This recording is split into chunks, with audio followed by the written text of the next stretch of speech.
ನಮಸ್ತೆ friends, welcome to Nagaveni Achar's kitchen. ಇವತ್ತು ಗಣೇಶ ಹಬ್ಬದ ವಿಸರ್ಜನೆ ದಿನದ ವ್ಲಾಗನ್ನು ನೋಡೋಣ. ಈಗಾಗಲೇ ನಿಮಗೆ ನಮ್ಮನೆಯ ಗಣೇಶ ಹಬ್ಬದ ವ್ಲಾಗ್ ಪಾರ್ಟ್ 1 ವಿಡಿಯೋ ಈಗಾಗಲೇ ಪೋಸ್ಟ್ ಮಾಡಿದ್ದೀನಿ. ಇವತ್ತು ವಿಸರ್ಜನೆ ವಿಡಿಯೋ ನೋಡೋಣ. ಸಂಜೆ ಗಣೇಶನ ವಿಸರ್ಜನೆ ಟೈಮ್ಗೆ ಪ್ರಸಾದ ರೆಡಿ ಆಗ್ತಿದೆ. ಹಸಿ ಅವರೆಕಾಯಿ ಹಾಕಿ ವೆಜ್ ಬಾತನ್ನು ಮಾಡಿದ್ದೀವಿ. ಸಂಜೆ ಇವಾಗ 6 ಗಂಟೆ ಆಗ್ತಾ ಇದೆ. ಪ್ರಸಾದ ಮಾಡುವಾಗ ನಾನು ಹಾಗೂ ನನ್ನ ಫ್ರೆಂಡ್ ಛಾಯಾ ಇಬ್ಬರೂ ಸೇರಿಕೊಂಡು ಪ್ರಸಾದವನ್ನು ಬೆಳಗ್ಗೆಯಿಂದ ತಯಾರಿ ಮಾಡ್ಕೊಂಡ್ವಿ. ಕೊತ್ತಂಬರಿ ಪುದೀನ ಬಿಡಿಸೋದು, ತರಕಾರಿಗಳು ಬಿಡಿಸೋದು ಪ್ರತಿಯೊಂದೂ ನನ್ನ ಫ್ರೆಂಡ್ ಛಾಯಾ ನನಗೆ ಹೆಲ್ಪ್ ಮಾಡಿಕೊಟ್ರು. ಇಬ್ಬರೂ ಸೇರಿ ಪ್ರಸಾದವನ್ನು ಮಾಡಿದ್ವಿ. ಇವತ್ತಿನ ಪ್ರಸಾದಕ್ಕೆ ಅವರೆಕಾಯಿ ಹಾಕಿ ವೆಜ್ ಬಾತ್ ಮಾಡಿದ್ವಿ, ಮೊಸರನ್ನ. ಆಮೇಲೆ ಇನ್ನೊಬ್ಬರು ಫ್ರೆಂಡ್ ಫ್ರೂಟ್ಸ್ ಎಲ್ಲ ಹಾಕಿ ಫ್ರೂಟ್ ಸಾಲೆಡ್ ಮಾಡಿ ಸಂಜೆ ಟೈಮ್ಗೆ ಕಳಿಸ್ತೀವಿ ಅಂತ ಹೇಳಿದ್ದಾರೆ. ಹರ್ಷಿತಾ ಹರಿಣಿ ಕೂಡ ಬಂದಿದ್ದಾರೆ ನನಗೆ ಹೆಲ್ಪ್ ಮಾಡೋದಕ್ಕೆ. ಇವರು ಈಗ ಸಂಜೆ ಬಂದರು. ಫ್ರೂಟ್ಸ್ ಅಂದರೆ ದಾಳಿಂಬೆ ಹಣ್ಣನ್ನು ಕೊಟ್ಟಿದ್ದೀನಿ ಬಿಡಿಸ್ಕೊಡಿ ಅಂತ. ಮೊಸರನ್ನ ಮಾಡ್ತಾ ಇದ್ದೀನಲ್ವ, ಅದಕ್ಕೆ ಮಿಕ್ಸ್ ಮಾಡೋದಕ್ಕೆ ಅಂತ. ಈಗ ಸಂಜೆ ವಿಸರ್ಜನೆಗೆ ಪೂಜಾರರು ಬರ್ತೀವಿ ಅಂತ ಹೇಳಿದ್ದಾರೆ. ಅಷ್ಟರಲ್ಲಿ ಹುಡುಗರಿಗೆ ಪಟಾಕಿ ಹೊಡೆಯೋದಕ್ಕೆ ಅರ್ಜೆಂಟು.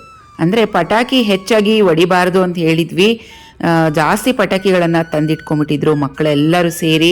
ಅದನ್ನು ಒಂದು ಸ್ವಲ್ಪ ಹೊಡೆದ್ಬಿಡೋಣ ಅಂಥೇಳಿ ನೋಡಿ ಪೂಜೆ ಟೈಮ್ಗೆ ಪಟಾಕಿ ಎಲ್ಲ ಹೊಡೆದು, ಪಟಾಕಿದು ಪೇಪರ್ಸ್ ಇರುತ್ತಲ್ವ ಅದೆಲ್ಲ ನೆಲಕ್ಕೆ ಹಾಗೆ ಕಚ್ಕೊಂಬಿಟ್ಟಿತ್ತು.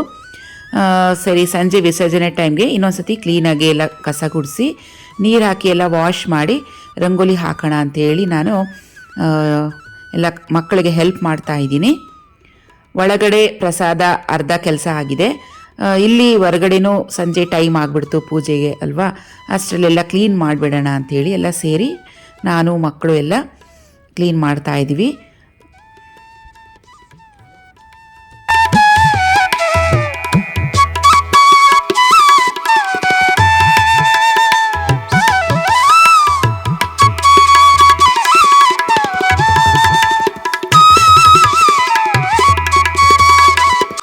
ನಾನೆಲ್ಲ ಕ್ಲೀನ್ ಮಾಡಿಕೊಟ್ಟು ಒಳಗಡೆ ಹೋದೆ. ಪ್ರಸಾದ ಕೆಲಸ ಇನ್ನು ಸ್ವಲ್ಪ ಬಾಕಿ ಇತ್ತು.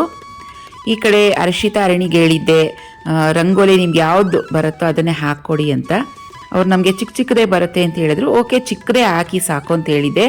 ಹರ್ಷಿತಾ ಇಲ್ಲಿ ರಂಗೋಲಿ ಹಾಕ್ತಾ ಇದ್ದಾಳೆ ನೋಡಿ, ತುಂಬ ಮುದ್ದಾಗಿ ಹಾಕ್ತಾ ಇದ್ದಾಳೆ. ಮಕ್ಕಳು ಯಾವ ಥರ ರಂಗೋಲಿ ಹಾಕಿದ್ರು ಚೆನ್ನಾಗೇ ಇರುತ್ತೆ.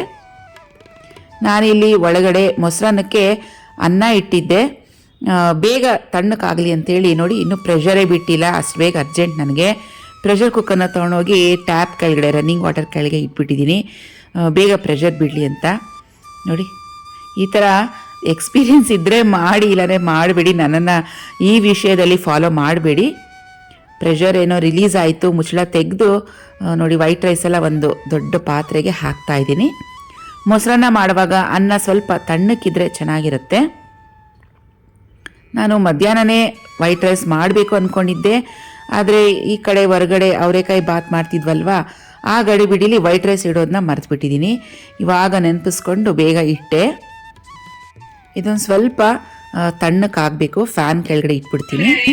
ನಮಸ್ಕಾರ. ಈಗ ಕೆಲವೇ ನಿಮಿಷಗಳಲ್ಲಿ ಗಣೇಶನ ಮಹಾಮಂಗಳಾರತಿ ನೆರವೇರಿಸಲಾಗುತ್ತದೆ. ಹಾಗೆ ಗಣೇಶನ ವಿಸರ್ಜನೆ, ಮಹಾಪ್ರಸಾದ ಎಲ್ಲವೂ ಇರುತ್ತದೆ.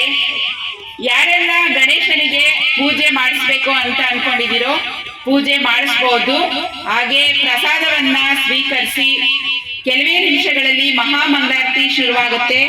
ದಯವಿಟ್ಟು ಎಲ್ಲರೂ ಬರಬೇಕೆಂದು ಕೋರುತ್ತೇವೆ. ನಿಮಿಷಗಳಲ್ಲಿ ಪೂಜೆಗೆ ಬರಬೇಕೆಂದು ಕೋರುತ್ತೇನೆ. ಇಲ್ಲಿ ಹೇಳು, ಗಣೇಶ ಪ್ರಸಾದ ನಡೆಯುತ್ತದೆ. ಪೂಜೆಗೆ ಬನ್ನಿ, ವಿಸರ್ಜನೆ ನಡೆಯುತ್ತದೆ. ಮಕ್ಕಳಿಗೆ ಮೈಕಲ್ಲಿ ಅನೌನ್ಸ್ ಮಾಡಿ ಅಂದರೆ ಒಬ್ಬೊಬ್ಬರು ಒಂದೊಂದು ಥರ ಮಾಡ್ತಾಯಿದ್ರು. ನನಗೆ ಕೊಟ್ಬಿಟ್ರು ಕೊನೆಗೆ, ಅಮ್ಮ ಪೂಜೆಗೆ ಕರಿ ಮೈಕಲ್ಲಿ ಅನೌನ್ಸ್ ಮಾಡು ಅಂತೇಳಿ. ನನಗೆ ಹೇಗೆ ಬಂತೋ ಹಾಗೆ ಅನೌನ್ಸ್ ಮಾಡಿದ್ದೀನಿ. ಯಾವತ್ತೂ ನಾನು ಮೈಕಲ್ಲಿ ಹತ್ರ ಅನೌನ್ಸ್ ಮಾಡಿದ್ದೇ ಇಲ್ಲ. ವೈಟ್ ರೈಸ್ ತಣ್ಣಕ್ಕಾಗಿದೆ. ಇದಕ್ಕೆ ಬಿಡಿಸಿಟ್ಟಿರುವಂಥ ದಾಳಿಂಬೆ, ಕೊತ್ತಂಬರಿ ಸೊಪ್ಪು, ಮೊಸರು, ಉಪ್ಪು ಇಷ್ಟೇ ಹಾಕಿದ್ದು, ಒಗ್ಗರಣೆ ಹಾಕಲಿಲ್ಲ. ಇದಿಷ್ಟನ್ನು ಹಾಕಿ ಚೆನ್ನಾಗಿ ಮಿಕ್ಸ್ ಮಾಡ್ತಾ ಇದ್ದೀವಿ. ಹಾಗೆಯೇ ಸುಮಾರು 1 ಲೀಟ್ರಷ್ಟು ಹಾಲು ಕೂಡ ಹಾಕಿದ್ದೀನಿ. ಅವರೆಕಾಯಿ ಹಾಕಿ ಬಾತ್ ಮಾಡಿದ್ವಲ್ವ, ಅದು ಇವಾಗ ಮುಗೀತು. ಸಿಮ್ ಫ್ಲೇಮ್ನಲ್ಲಿ ದಮ್ಗೆ ಇಟ್ಬಿಟ್ಟಿದ್ದೆ. ಸ್ಟವನ್ನು ಆಫ್ ಮಾಡಿದೆ. ಸೊ ಪೂಜೆಗೆ ಅಣಿ ಮಾಡಿಕೊಡ್ಬೇಕು. ಹುಡುಗರೆಲ್ಲ ಬಂದು ಪ್ರಸಾದ ತೊಗೊಂಡೋದ್ರು ಗಣೇಶ ಹತ್ರ. ಈಗ ಸಂಜೆ ಪ್ರಸಾದಕ್ಕೆ ಅವರೆಕಾಯಿ ಬಾತ್ಗೆ ಸುಮಾರು 7 kg ರೈಸ್ ಹಾಕಿದ್ವಿ. ಹಾಗೆ ಮೊಸರನ್ನಕ್ಕೆ 2 kg ಹಾಕಿದ್ವಿ. ಪೂಜಾರು ಬಂದಿದ್ದಾರೆ. ಅರ್ಚನೆಗೆ ರೆಡಿ ಮಾಡ್ಕೊತಾ ಇದ್ದಾರೆ. ಅಷ್ಟರಲ್ಲಿ ನಾನು ಮತ್ತೊಂದು ಸಲ ಕೈಕಾಲು ಮುಖ ತೊಳ್ಕೊಂಡು ಬಂದ್ಬಿಡೋಣ ಪೂಜೆಗೆ ಅಂತ ಹೋಗಿದ್ದೀನಿ. ಹುಡುಗರು ರೆಕಾರ್ಡ್ ಮಾಡ್ತಿದ್ದಾರೆ ವಿಡಿಯೋನ. ನೋಡಿ ಎಲ್ಲ ರೆಡಿ ಆಯಿತು. ಪೂಜಾರು ಬಂದರು, ಪ್ರಸಾದ ರೆಡಿ ಆಯಿತು, ಕಸ ಗುಡಿಸಿದಾಯಿತು, ರಂಗೋಲಿ ಹಾಕಿದಾಯಿತು. ಆದರೆ ಈ ಮಳೆರಾಯ ಎಲ್ಲಿದ್ನೋ ಏನೋಪ್ಪ ಪೂಜೆ ಟೈಮ್ಗೆ. ನೋಡಿ ಕರೆಕ್ಟ್ 6:30ಗೆ ಸ್ಟಾರ್ಟ್ ಆಗುತ್ತೆ. ಇನ್ನೇನು ಪೂಜೆಗೆ ಎಲ್ಲರೂ ಬಂದುಬಿಟ್ಟಿದ್ರು. ಛತ್ರಿ ಹಿಡ್ಕೊಂಡು ಎಲ್ಲ ವಾಪಸ್ ಹೊರಟೋದ್ರು. ಪೂಜೆ ಟೈಮ್ಗೆ ಮತ್ತೆ ಬಂದಿದ್ದು. ಸುಮಾರು 1-1.5 ಅವರಷ್ಟು ಮಳೆ ಸುರಿತು ಅವತ್ತಿನ ದಿನ. 7:30 7:45ವರೆಗೂ ಬಂತು ಮಳೆ. ಸಿಕ್ಕಾಪಟ್ಟೆ ಜೋರು ಮಳೆ. ಗಣೇಶನಿಗೆ ಮಳೆ ಬೀಳಬಾರ್ದು ಅಂಥೇಳಿ ಆ ಶಾಮಿಯಾನ ಮೇಲೆ ಮತ್ತೊಂದು ಕವರನ್ನು ಹಾಕಿ ಮೊದಲೇ ಪ್ಲ್ಯಾನ್ ಮಾಡಿ ಇಟ್ಟಿದ್ರು ಹುಡುಗರೆಲ್ಲ. ಆದ್ರೂ ಮಳೆ ನೀರು ಬರಬಾರ್ದು ಅಂಥೇಳಿ ಮಕ್ಕಳು ಸಿಕ್ಕಾಪಟ್ಟೆ ಸರ್ಕಸ್ ಮಾಡ್ತಿದ್ರು. ನೋಡಿ ಇವರೆಲ್ಲ ನಮ್ಮ ನೇಬರ್ಸ್. ಅಲ್ಲಿ ಶಾಮಿಯಾನ ಒಳಗಡೆ ನಿಲ್ಲಕ್ಕಾಗಲ್ಲ ಅಂಥೇಳಿ ಎಲ್ಲ ಇಲ್ಲಿ ಮನೆ ಒಳಗಡೆ ಬಂದಿದ್ರು, ಗೇಟ್ ಒಳಗಡೆ ನಿಂತಿದ್ರು. ಈ ಸಲ ಗಣೇಶನ್ನ 3 ದಿನ ಇಟ್ಟಿದ್ವಿ. 3 ದಿನವೂ ಮಳೆ ಬಂತು. ಅದೇ ನೆಕ್ಸ್ಟ್ ಡೇ ನೋಡ್ಕೊಳ್ಳಿ, ಹಬ್ಬ ಆದಮೇಲೆ ವಿಸರ್ಜನೆ ಎಲ್ಲ ಆದಮೇಲೆ ಒಂಚೂರು ಮಳೆ ಇಲ್ಲ.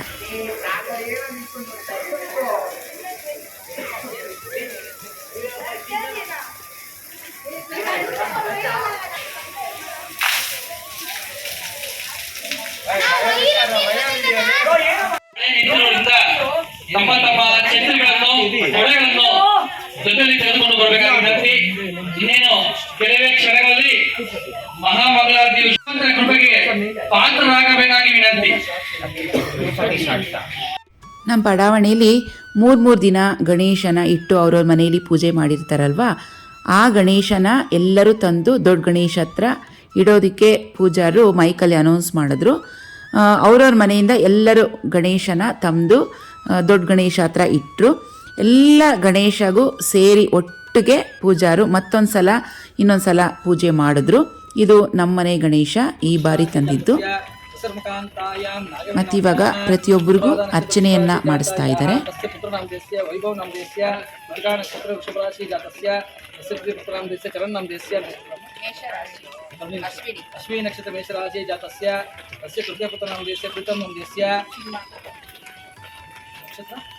ಪ್ರೀತಮ್ ಕೂಡ ಮಳೆಯಲ್ಲಿ ನೆಂದಿದ್ದಾನೆ, ಆದರೆ ಅವನಿಗೆ ಶರ್ಟ್ ಚೇಂಜ್ ಮಾಡೋಕ್ಕೆ ಟೈಮ್ ಇಲ್ಲ. ನಮ್ಮ ಹಸ್ಬೆಂಡ್ ಪೂಜೆ ಟೈಮ್ಗೆ ಮಿಸ್ ಆದರು. ಪೂಜೆ ಬೇಗ ಮಾಡ್ತೀವಿ ಅಂತೇಳಿ ಸಂಜೆ 6 ಗಂಟೆಗೆ ಬಂದಿದ್ದರು.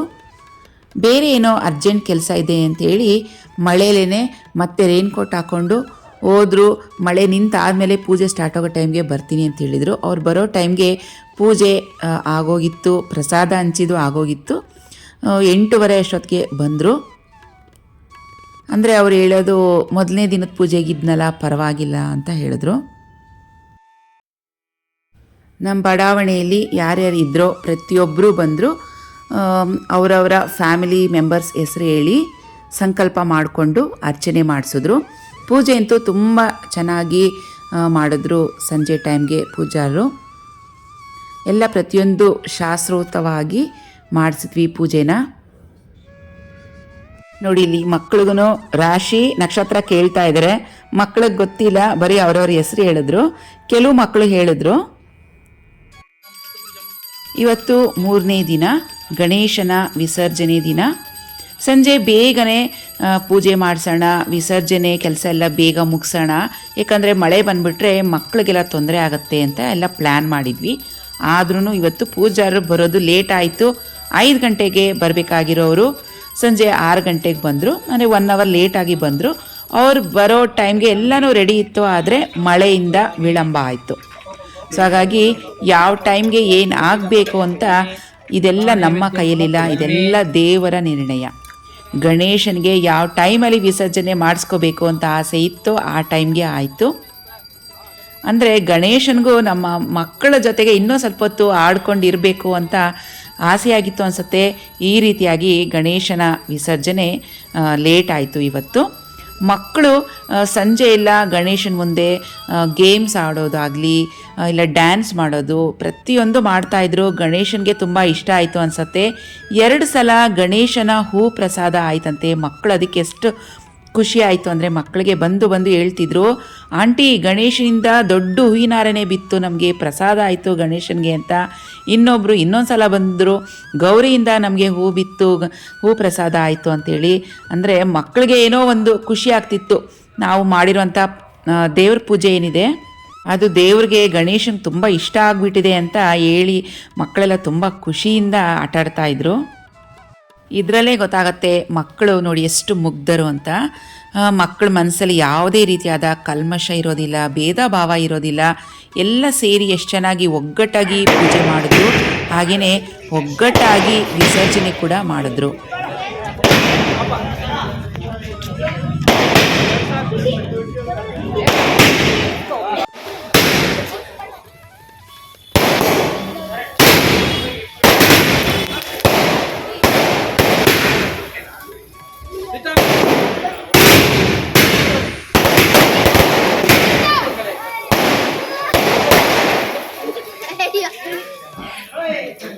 ಈಗ ಗಣೇಶನಿಗೆ ದೃಷ್ಟಿಯನ್ನು ತೆಗಿತಾ ಇದ್ದಾರೆ. ತೆಂಗಿನಕಾಯಿ, ನಿಂಬೆಹಣ್ಣು, ಕುಂಬಳಕಾಯಿ 3 ಬಳಸ್ಕೊಂಡು ಗಣೇಶನಿಗೆ ದೃಷ್ಟಿಯನ್ನು ತೆಗೆದ್ರು.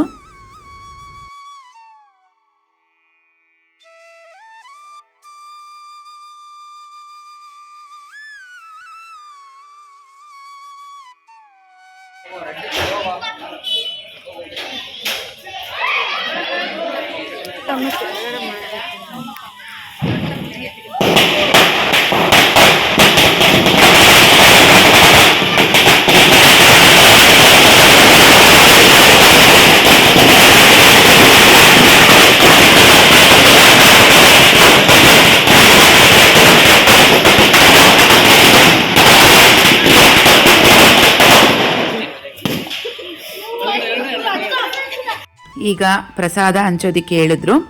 ಸೊ ಪ್ರಸಾದ ಹಂಚೋದಕ್ಕೆ ಸ್ಟಾರ್ಟ್ ಮಾಡಿದ್ವಿ. ಮೊದಲು ಒಬ್ರಿಗೆ ಯಾರಿಗಾದರೂ ಕೊಟ್ಬಿಟ್ಟು ಅವ್ರು ನಮಸ್ಕಾರ ಮಾಡ್ಕೊಂಡು ಆಮೇಲೆ ಪ್ರಸಾದ ಹಂಚೋದಕ್ಕೆ ಸ್ಟಾರ್ಟ್ ಮಾಡಿ ಅಂತ ಹೇಳಿದ್ರು. ಸೊ ಯಾರು ಒಬ್ರಿಗೆ ಕೊಡೋಣ ಅಂಥೇಳಿ ಪ್ಲೇಟ್ಗೆಲ್ಲ ರೆಡಿ ಮಾಡ್ಕೊತಾ ಇದ್ದೀನಿ. ಈಗ ನೋಡಿ ಯಾರು ಪ್ರಸಾದ ತೊಗೊಳಕ್ಕೆ ಭಕ್ತಾದಿಗಳು ಇಲ್ಲವೇ ಇಲ್ಲ.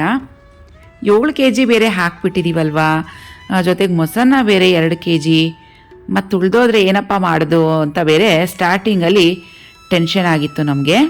ಯಾಕಂದರೆ ಆವಾಗ ಜೋರಾಗಿ ಮಳೆ ಬಂದಿತ್ತು. ಎಲ್ಲ ಬಂದಿದ್ದವರೆಲ್ಲ ಮತ್ತೆ ವಾಪಸ್ ಮನೆಗೆ ಹೊರಟೋದ್ರು.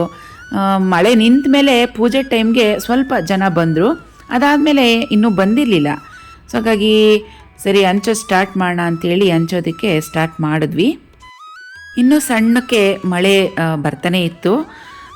ಈ ಕಡೆ ಪ್ರಸಾದ ಬೇರೆ ಬಿಸಿ ಬಿಸಿ ಹೊಗೆ ಆಡ್ತಾ ಇತ್ತು. ಅದನ್ನು ನೋಡೇ ಮಕ್ಕಳು ತುಂಬ ಖುಷಿಯಾಗೋದ್ರು ಬಿಸಿ ಬಿಸಿ ಪ್ರಸಾದಕ್ಕೆ. ಆಮೇಲೆ ಪ್ರಸಾದಕ್ಕೆ ಭಕ್ತಾದಿಗಳು ಜಾಸ್ತಿ ಬರೋದಕ್ಕೆ ಸ್ಟಾರ್ಟ್ ಮಾಡಿದ್ರು. ಪ್ರಸಾದ ಫುಲ್ ಖಾಲಿ ಆಯಿತು. ನನಗೆ ನಮ್ಮ ಮನೆಯವ್ರಿಗೆ ಪ್ರಸಾದ ಸಿಗಲಿಲ್ಲ, ಚೂರು ಒಂದೇ ತುತ್ತು ಸಿಕ್ತು, ಅದನ್ನೇ ಎಲ್ಲ ಹಂಚ್ಕೊಂಡ್ವಿ. ಪ್ರಸಾದನೇ ಆಗುತ್ತೆ ರಾತ್ರಿ ಊಟಕ್ಕೆ ಅಂತೇಳಿ ಅದನ್ನೇ ಜಾಸ್ತಿ ಮಾಡಿದ್ವಲ್ವ. ನಾನೇನು ನಮ್ಮ ಮನೇಲಿ ಅಡುಗೆ ಮಾಡಿರಲಿಲ್ಲ, ಪ್ರಸಾದ ಫುಲ್ ಖಾಲಿ ಆಯಿತು. ರಾತ್ರಿಗೆ ಮತ್ತೆ ನುಗ್ಗೆಕಾಯಿ ಸಾರು ಮಾಡಿದ್ದೆ ಮಧ್ಯಾಹ್ನ ನಮ್ಮ ಮನೇಲಿ. ಅದೇ ಸಾಂಬಾರಿಗೆ ಮತ್ತೆ ವೈಟ್ ರೈಸ್ ಮಾಡಿ ಮತ್ತೆ ಕೊನೆಗೆ ಲಾಸ್ಟ್ಗೆ ನನ್ನ ತಮ್ಮನ ಹೆಂಡ್ತಿ ಸಂದೀಪ್ ಮತ್ತು ಸಿರಿ ಇಬ್ಬರು ಬಂದರು ಗಣೇಶನ ವಿಸರ್ಜನೆಗೆ ಅಂತ. ಅವರು ಅಷ್ಟೇ ಮಳೆಯಲ್ಲಿ ಎಲ್ಲೋ ಸಿಕ್ಕಾಕೊಂಬಿಟ್ಟಿದ್ರಂತೆ. ಮಳೆ ನಿಂತ ಮೇಲೆ ಅವ್ರು ಬರೋಷ್ಟೊತ್ತಿಗೆ 9 ಗಂಟೆ ಆಗಿಬಿಟ್ಟಿತ್ತು. ನೀನು ಕೊನೆಗೆ ಬಂದರು, ಅಕ್ಕ ನಾವು ಇದ್ದೀವಿ, ಇರಿ ಹೊರಡಬೇಡಿ ಅಂತ. ಸೊ ಅವರಿಬ್ಬರು ಬಂದ್ರಲ್ವ, ಅವ್ರಿಗೂ ಪ್ರಸಾದ ಸಿಗಲಿಲ್ಲ. ಮತ್ತೆ ಅವ್ರಿಗೋಸ್ಕರ ಮತ್ತೆ ರಾತ್ರಿ ಟೊಮೆಟೊ ಬಾತ್ ಮಾಡಿ ಅವರಿಬ್ರಿಗೂ ಬಡಿಸಿ ಮತ್ತೆ ನಾವು ವೈಟ್ ರೈಸ್ ಮಾಡ್ಕೊಂಡಿದ್ವಿ. ನಾವು ಅದನ್ನು ತಿಂದು ಮಲಗೋಷ್ಟೊತ್ತಿಗೆ ರಾತ್ರಿ 12-12:30 ಆಗಿಬಿಡ್ತು.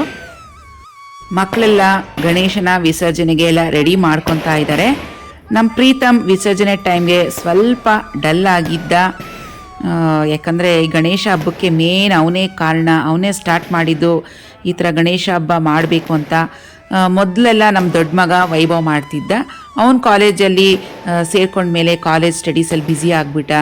ಅವನಾದಮೇಲೆ ಎರಡನೇ ಮಗ ಚರಣ್ ಸ್ಟಾರ್ಟ್ ಮಾಡ್ದ. ಅವನು ಕಾಲೇಜಿಗೆ ಸೇರಿದ್ಮೇಲೆ ಅವನು ಸ್ಟಾಪ್ ಮಾಡಿಬಿಟ್ಟ, ಟೈಮ್ ಇಲ್ಲ ಅಂಥೇಳಿ.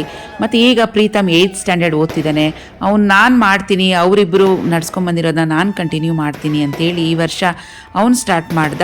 ಸೊ ಇದಕ್ಕೆಲ್ಲ ಕಾರಣ ನಮ್ಮ ಪ್ರೀತಮೇ. ಕಲೆಕ್ಷನ್ಗೆ ಎಲ್ಲ ಪ್ರತಿಯೊಂದರಲ್ಲೂ ನಮ್ಮ ಪ್ರೀತಮ್ ಇದ್ದ. ಸೊ ಗಣೇಶನ ವಿಸರ್ಜನೆ ಟೈಮ್ಗೆ ಸ್ವಲ್ಪ ಡಲ್ ಆಗಿಬಿಟ್ಟ ನಮ್ಮ ಪ್ರೀತಮ್. ಗಣೇಶನ ಕಳಿಸ್ಕೊಡೋದಕ್ಕೆ ನೀರಿಗೆ ಬಿಡೋಕ್ಕೆ ಅವ್ನಿಗೆ ಇಷ್ಟನೇ ಇರಲಿಲ್ಲ. ಸ್ವಲ್ಪ ಅಳು ಥರ ಆಗಿತ್ತು ಮುಖ. ಇಲ್ಲಿ ಬಿಡಪ್ಪ, ಅಷ್ಟು ದೊಡ್ಡ ಗಣೇಶನ ನಮ್ಮ ಮನೇಲಿ ಇಟ್ಕೋಬಾರ್ದು, ಅವ್ರ ಮನೆಗೆ ಕಳಿಸ್ಬಿಡೋಣ, ಮತ್ತೆ ನೆಕ್ಸ್ಟ್ ಇಯರ್ ಕರ್ಕೊಂಬರೋಣ ಅಂಥೇಳಿ ನಾನು ಮತ್ತು ನಮ್ಮ ಹಸ್ಬೆಂಡ್ ಇಬ್ಬರೂ ಸಮಾಧಾನ ಮಾಡ್ತಿದ್ವಿ ಪ್ರೀತಮ್ಗೆ. ಗಣೇಶ ಬಿಟ್ಟು ಬಂದಮೇಲೂ ಅಷ್ಟೇ ಯಾಕೋ ಆ ಕಡೆ ಮರೆಯಲ್ಲೋಗಿ ಕಣ್ಣೆಲ್ಲ ಉಜ್ಕೊತಿದ್ದ, ಕಣ್ಣಲ್ಲಿ ನೀರು ಬಂದಿತ್ತು ಏನೋ. ಅವನಿಗೆ ಗಣೇಶನ ಬಿಡೋದಕ್ಕೆ ಚೂರು ಇಷ್ಟ ಇರಲಿಲ್ಲ. ಮಕ್ಕಳಲ್ವಾ, ಅವ್ರಿಗೆ ಗೊತ್ತಾಗೋದಿಲ್ಲ.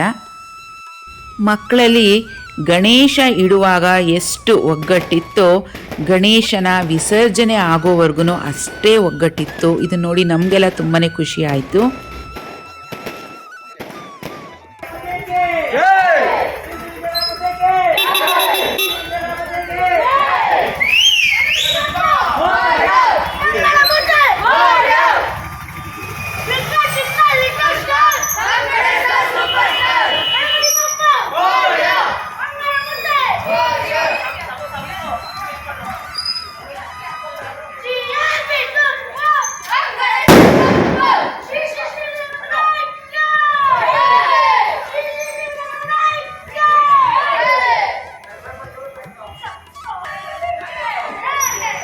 ನೋಡಿ, ಗಣೇಶನ ಗಲಾಟೆಯಲ್ಲಿ ನನ್ನ ಗಾಡಿ ತೊಗೊಂಡೋಗಿ ಎಲ್ಲಿ ನಿಲ್ಲಿಸಿದ್ದಾರೆ ನೋಡಿ, ಪಕ್ಕದ ಮನೆಯಲ್ಲಿ ಆ ಕಡೆ ಮನೆಗೆ ತೊಗೊಂಡು ನಿಲ್ಲಿಸ್ಬಿಟ್ಟಿದ್ದಾರೆ. ನಾನು ನೋಡ್ಕೊಂಡೇ ಇಲ್ಲ. ಇವಾಗ ವಿಡಿಯೋ ಎಡಿಟ್ ಮಾಡುವಾಗ ನೋಡ್ತಿದ್ದೀನಿ ಗಾಡಿ ತೊಗೊಂಡೋಗಿ ಹೆಂಗೆ ಹಾಕಿದ್ದಾರೆ ನೋಡಿ, ಡಿಯೋ ಯೆಲ್ಲೋ ಕಲರ್ದು. ಪಟಾಕಿಗಳ ರಾಶಿ ನೋಡಿ ಎಷ್ಟಿದೆ. ಗಣೇಶ ದಪ್ಪ ಅನ್ಕೊಂಡೆ ಹೋಗ್ತಾ ಇದ್ದಾರೆ. ವಿಸರ್ಜನೆ ಟೈಮ್ಗೆ ನಮ್ಮ ಹಸ್ಬೆಂಡ್ ಇವಾಗ ಬಂದರು. ನಾನು ನಮ್ಮ ಹಸ್ಬೆಂಡ್ ಇಬ್ಬರೂ ಏನೇನು ಡೆಕೋರೇಷನ್ ಮಾಡಿದ್ವಿ, ಈ ಶಾಮಿಯಾನ ಇದ್ರೊಳಗಡೆ ಏನೇನು ಇತ್ತು ಅದೆಲ್ಲ ಒಂದೊಂದೇ ಎಲ್ಲ ತೆಗೆದಿಟ್ವಿ. ತಮ್ಮನ ಹೆಂಡ್ತಿ ಸಂದೀಪ್ ಸಿರಿ ಅವರು ಕೂಡ ಹೆಲ್ಪ್ ಮಾಡಿದ್ರು. ಆಮೇಲೆ ಪ್ರಸಾದದ ಪ್ಲೇಟ್ಸು ಅದು ಇದು ಎಲ್ಲ ಅಲ್ಲೆಲ್ಲ ಇಟ್ಟೋಗ್ಬಿಟ್ಟಿದ್ರು. ಸೊ ಆ ವಸ್ತುಗಳೆಲ್ಲ ಯಾರ್ಯಾರ್ದು ಅಂತ ಕೇಳಿ ಅವ್ರವ್ರ ಮನೆಗೆಲ್ಲ ಕಳಿಸ್ಕೊಟ್ಟು ಇದರಲ್ಲಿರುವಂಥ ವಸ್ತುಗಳೆಲ್ಲ ನಮ್ದು ಏನೇನಿತ್ತು ಎಲ್ಲ ತಗೊಂಡು ನಾನು ಒಳಗೆ ಅಡುಗೆ ಮಾಡೋಕ್ಕೆ ಅಂತ ಹೋದೆ. ಇದು ನಮ್ಮ ಗಣೇಶನ ವಿಸರ್ಜನೆ ಕತೆ. ಸೊ ಫ್ರೆಂಡ್ಸ್, ನಿಮಗೆ ಈ ವಿಡಿಯೋ ತುಂಬ ಇಷ್ಟ ಆಗಿದೆ ಅಂತ ಭಾವಿಸ್ತೀನಿ. ಒಂದು ಲೈಕ್ ಮಾಡಿ, ನಮ್ಮ ಹುಡುಗರಿಗೋಸ್ಕರ ಈ ವಿಡಿಯೋನ ನಿಮ್ಮ ಫ್ರೆಂಡ್ಸ್ ಜೊತೆಗೆ ಶೇರ್ ಮಾಡ್ಕೊಳ್ಳೋದನ್ನ ಮರಿಬೇಡಿ. ಮತ್ತೆ ಭೇಟಿ ಆಗ್ತೀನಿ ಮತ್ತೊಂದು ವಿಡಿಯೋದಲ್ಲಿ. ನಮಸ್ಕಾರ.